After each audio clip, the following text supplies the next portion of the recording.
All right, so many people have landed themselves into trouble because they do not really know, or they may not be informed about the importance of joining a union here in the United Kingdom. If you remember vividly, sometime last month or 2 months ago, the new government of United Kingdom announced some employment rights. So if you have not read about it, check out this video that is playing. I've already done a video there and everything was well explained. One of those employees' rights that was mentioned by the UK government was removing the restriction of employees joining trade union. What that means is that even as an employee, you are now free to join any union you want to join in the United Kingdom. So on today's video, I'll be discussing with us the importance of joining those unions and of course the right union you should join as a carer, as a healthcare assistant, as a nurse, as a teacher. I know you got all dressed up for the club. Welcome back to my channel. This is your girl Blessing of Blessed Blessing channel.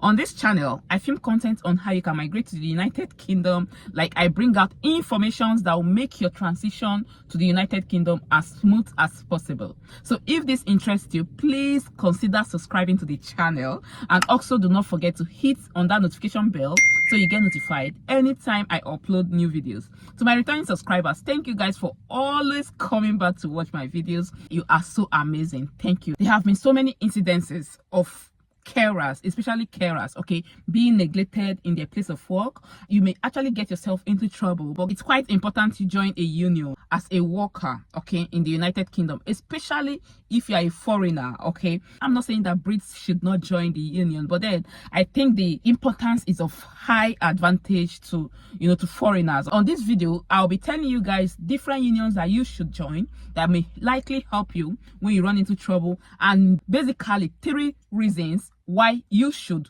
join a union. Guys, the first union I have here is Unison. Unison is a union here in the United Kingdom that has to do with carers, you know, nurses. If you are working under United Kingdom healthcare, then there is need for you to join Unison.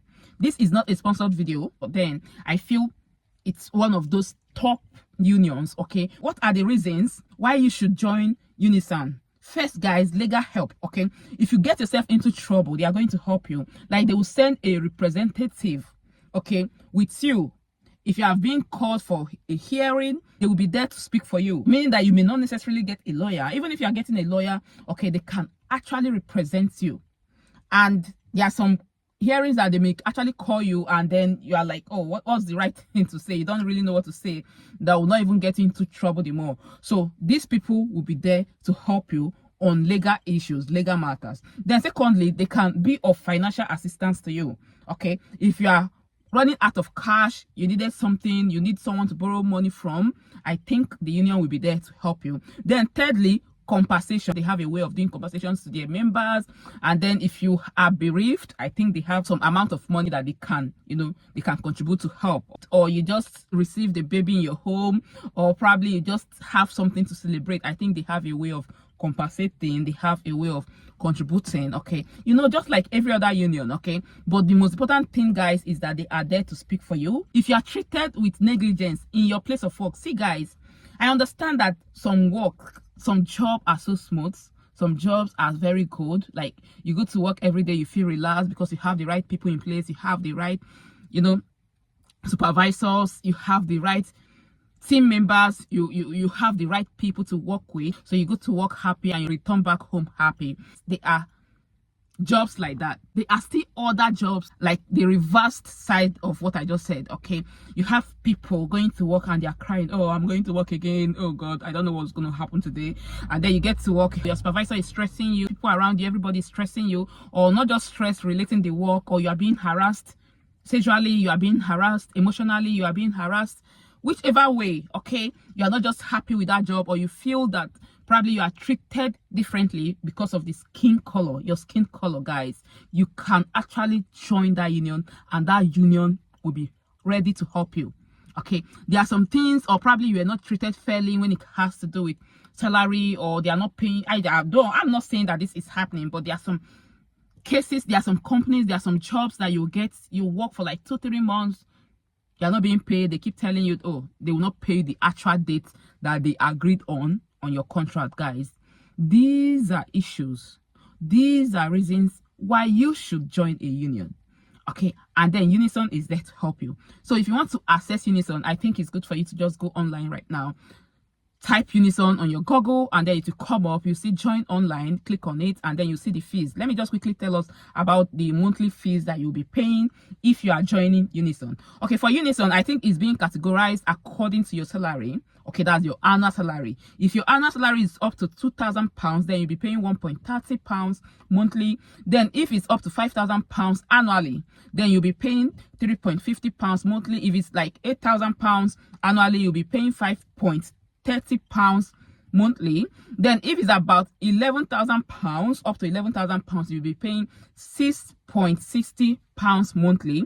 If your annual salary is up to £17,000, you'll be paying £9.70 monthly.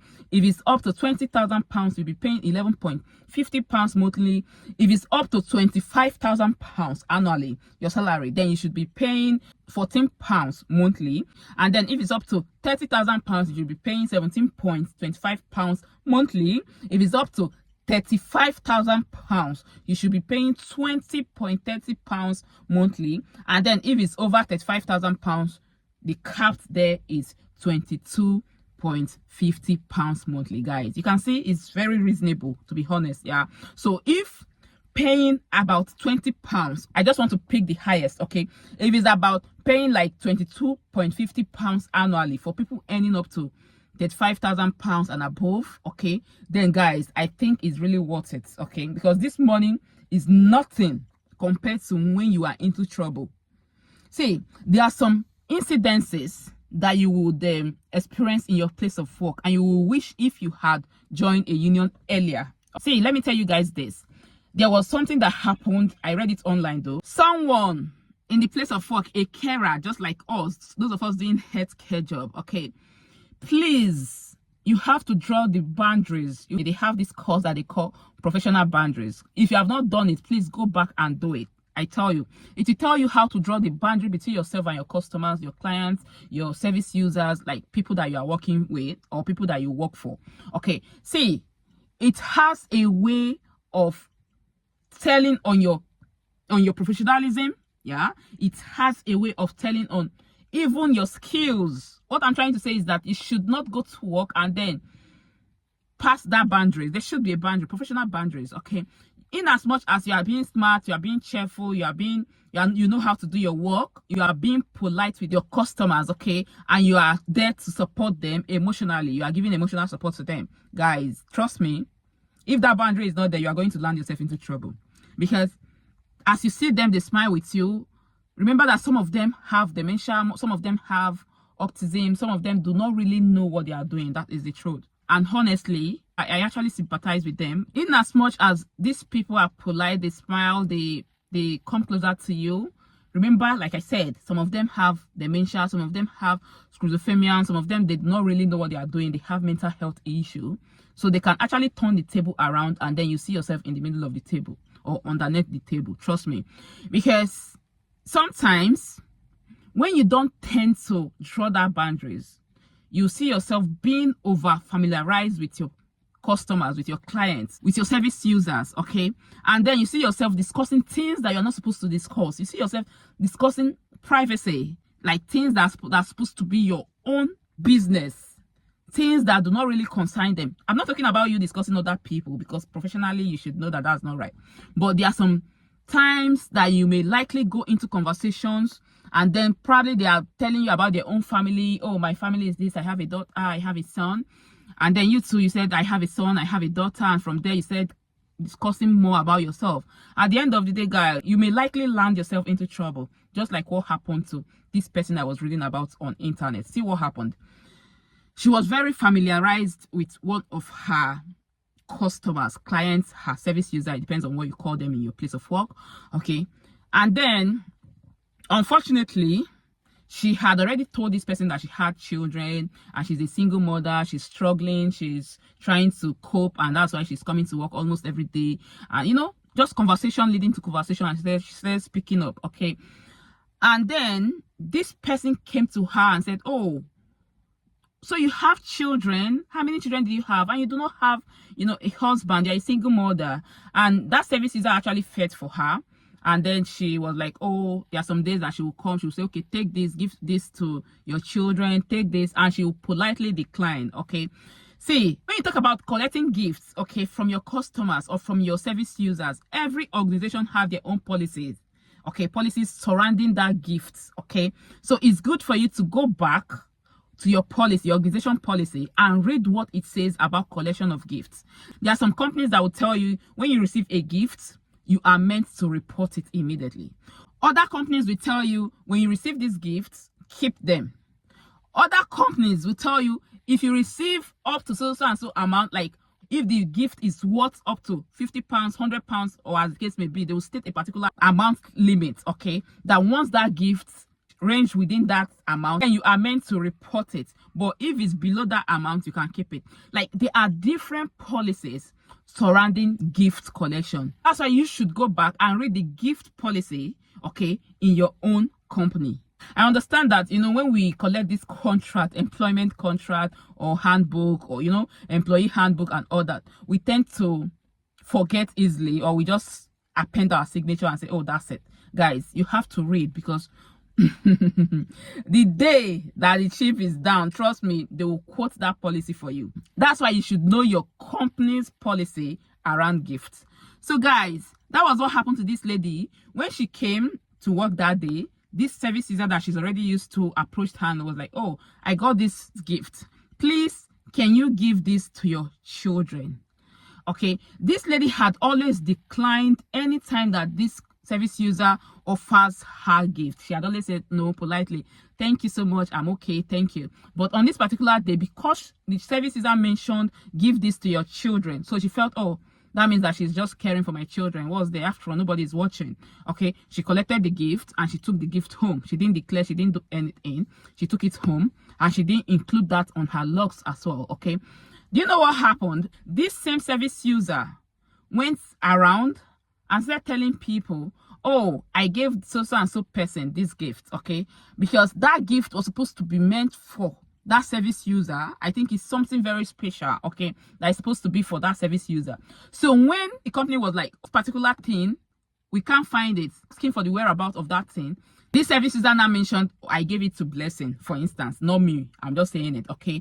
Then they said, you gave it to Blessing? He said, yes, I gave this to Blessing. And they came to Blessing, they said, Blessing, see, we are looking for this, and this service user mentioned that she gave it to you. And Blessing said, yes, she actually gave it to me. She said I should give to my children. That was it. Guys, as I'm talking to you now, this person, not Blessing, this person is in trouble, in big trouble, and this person can no longer work anywhere under healthcare in the United Kingdom because the DBS have been blacklisted, and she cannot do anything that has to do with children, anything that has to do with adult caring for people. She can never do that job. So you see why I said it's good for you to know the policy. But the thing is this, if this person had joined a union, trust me, the union will stand up and speak for that person any way they can. They will try, even if they don't succeed, but at least they will try to some extent and say, okay, since you are going for hearing so and so day, we are going with you, or these are the things that you have to say, these are the things you cannot say. Okay, so guys, that is it. Please do well to like this video, share this video. I'm talking about union. There are different unions online, guys. Sorry, I forgot to mention, there are so many unions online that you can join, even as a nurse, even as a healthcare assistant, as a teacher. Guys, let me quickly mention some of them. And you can join ROCN, okay, yeah, ROCN is another union that you can actually join in the United Kingdom. You can join Community Trade Union, okay. You can join the Health and Care Profession Council, okay. This is another union, okay. You can join the Care Workers Union. The Care Workers Union is a good union that you can actually join in the United Kingdom, and they will speak for you, okay. You can also join HCSA, okay. HCSA is the hospital doctors, you know, it has to do with doctors, okay. Go online, Google it, and you'll see them. This Unison is like the oga patapata of them all, like he's on top of it, okay. That's why I took out time to talk about Unison. Thank you guys for watching, and I remain blessing and also of Blessed Blessing channels. Thank you. Bye.